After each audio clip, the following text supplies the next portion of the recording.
Bonjour, bonsoir à tous les citoyens du continent africain, à tous les Africains qui sont sur le continent et qui sont à l'extérieur. Dans cette vidéo, j'aimerais vous parler de quelques vérités sur le développement de l'enfant. Mes affirmations seront tirées des spécialistes 1. Jean Piaget, 2. Sweeney. Première chose, la perspective que les enfants ont sur le monde est différente de celle des adultes. Exemple, les enfants regardent le monde avec beaucoup moins de cynisme et de méfiance que les adultes. Qu'est-ce que cela veut dire? Cela veut dire que les enfants croient facilement à ce qu'ils voient et à ce qu'on leur raconte. Deuxième vérité sur les enfants grandissent et se développent là où leur sécurité est garantie. Et quand on parle de sécurité, il y a diverses formes de sécurité pour les enfants. Et il faut toujours et surtout avoir à l'esprit la sécurité mentale, la sécurité émotionnelle des enfants. J'étais étonné quand je faisais un stage pour la première fois dans une école en Allemagne. Quand le professeur pose une question aux enfants, par exemple, on demande aux enfants 1 plus 1, l'enfant dit 3. On dit 2 fois 2, l'enfant dit 6. Quelle est la réaction du professeur ou bien de l'enseignant en Allemagne? L'enseignant disait aux enfants, est-ce que tu peux t'asseoir et réfléchir encore pour donner une autre réponse? Chez moi au Togo, quand on dit 1 plus 1, le professeur, l'enseignant dit 1 plus 1 et que l'enfant dit que c'est 3, cet enfant ramasse des injures, sinon la bastonnade. En faisant cela, on tue la créativité dans l'enfant, déjà à cet âge. Mais ce qu'il faut savoir est que les événements de l'enfance ont une influence sur toute la vie. L'enfance, c'est une période de la vie humaine. Mais les événements de l'enfance ont une influence sur toute la vie humaine. Il y a des gens qui sont méfiants, qui n'ont confiance à personne. Si vous cherchez la cause, vous allez la retrouver sûrement dans leur enfance. Quand vous voyez un individu devant vous, il ne faut jamais penser que l'individu que vous voyez devant vous est tel qu'il est. Cet individu traîne avec lui toute une histoire. Pour comprendre les humains, il faut avoir une idée de leur histoire et surtout de ce qui s'est passé dans leur vie quand ils étaient enfants.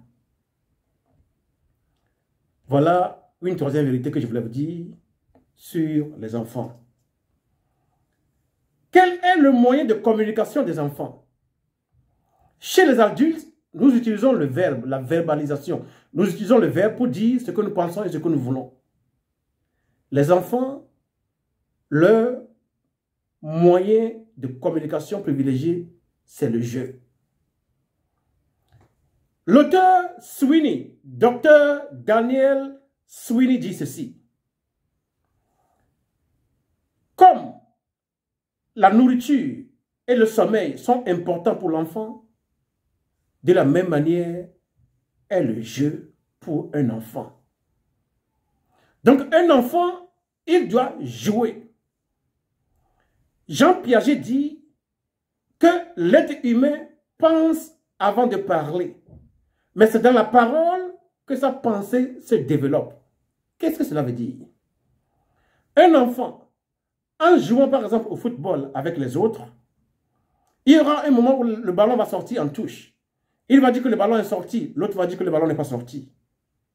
Et donc il y aura une altercation entre les enfants qui sont sur le terrain de jeu. Ils vont chercher une solution à ce problème. Donc l'enfant apprend déjà que dans la communauté, On peut avoir des problèmes les uns avec les autres, mais ce n'est pas une occasion de se taper dessus ou bien de se faire du mal, mais c'est une chance pour aller vers une solution. Quand je parle du jeu, je parle des jeux qui sont actifs.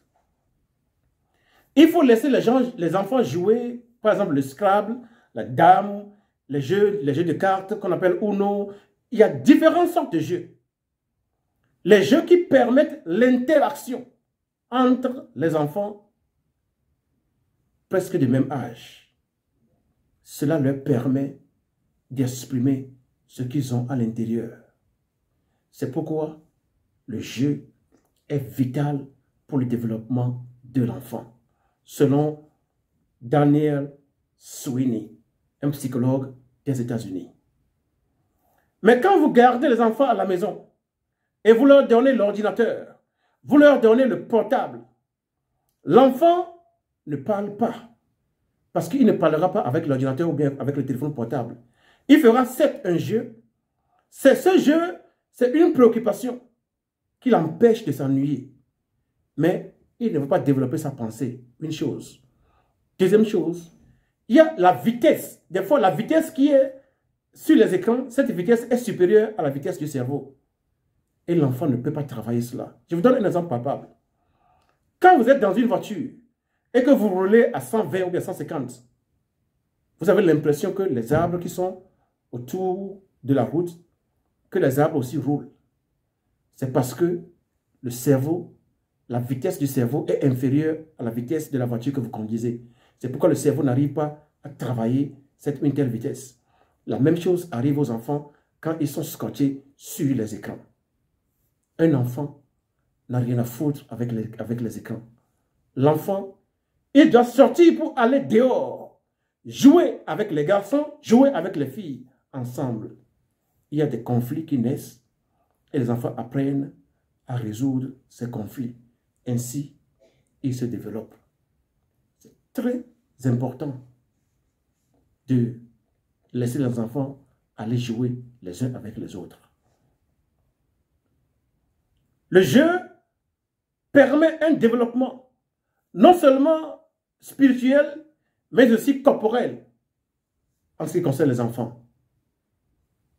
Donc, le jeu permet une liaison entre l'abstrait, entre ce qui est abstrait et ce qui est réel. L'abstrait et le réel. Le jeu construit un pont entre ces deux mondes. Ça permet à l'enfant de se développer très vite. Donc, au lieu de garder les enfants à la maison, il faut leur donner l'opportunité de sortir pour aller jouer avec leurs amis. Et quand je parle de jeux, ce n'est pas des jeux sur le téléphone portable ou bien sur l'ordinateur ou bien les tablettes. Ces trucs, les enfants devraient les éviter. Premièrement, il y a des radiations qui ont des influences négatives sur le développement du cerveau. Secondo, quand l'enfant est scotché sur le portable ou bien le téléphone ou bien l'ordinateur, il ne parle pas. Or, c'est en parlant que la pensée de l'enfant se développe selon Jean Piaget. Donc, je conseille vivement à tous les parents africains, où qu'ils vivent, de laisser leurs enfants sortir et jouer avec les autres enfants. Cela permet le développement. Il y a les jeux qui sont aussi tactiles. Quand l'enfant joue, il attrape par exemple le basket. Donc, il y a un effet tactile dedans. Ça aussi aide au développement des enfants. Laissez les enfants jouer la musique. Laissez les enfants chanter. Laissez les enfants danser. Ça permet le développement, surtout sur le plan émotionnel. Un être humain, c'est trois parties. L'esprit, le corps et l'âme. Toutes ces trois parties d'un être humain doivent être nourries si on veut avoir un enfant qui est en bonne santé demain. Donc, il y a beaucoup d'enfants dans ce monde qui sont traumatisés. Il y a beaucoup d'événements qui traumatisent les enfants. Je vais citer quelques-uns. Le divorce entre le père et la mère est un événement qui peut traumatiser l'enfant. Même le simple déménagement. Parce que l'enfant naît et grandit dans un certain environnement. Quand vous déménagez, le papa et la maman ont vite des collègues au boulot et ils se créent une certaine amitié. Mais ça prend du temps pour les enfants de découvrir d'autres personnes avec lesquelles ils peuvent tirer de nouvelles relations amicales. Ces genres de choses, de petites choses, hein, mais qui ont le pouvoir de traumatiser les enfants. Un enfant, il regarde le monde avec moins de cynisme et moins de méfiance qu'un adulte. Il a besoin de conditions de sécurité pour pouvoir grandir. Voilà ma première présentation. Je vais continuer dans les autres vidéos. Je m'appelle Romaric Sol.